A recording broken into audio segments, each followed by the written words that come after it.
Barselona tarixidagi top 5 eng zo'r transferlar. Boshlashimizdan oldin obuna bo'lishni unutmanglar. 3-2-1.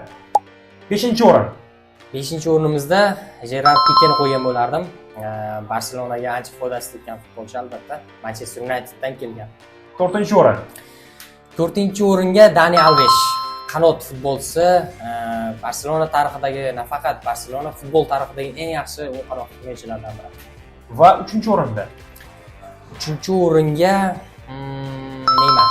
Santosdan olib kelingan, albatta PSJga dahshatli transfer bo'lgani, baribir Barselona uchun bu juda ham foydali transfer bo'ldi. Va 2-o'rinimizda. 2-o'rinda Luis Suarez, tarixidagi to'purarlardan biri, albatta juda foydali Barselona uchun. Shuning uchun 2-o'ringa Suarez. Va 1-o'rinimizda 1-o'ringa albatta shubhasiz Ronaldinho. Yana bu ro'yxatimizga qaysi futbolchilarni qo'ysak bo'lardi? Kommentda yozib qoldiringlar.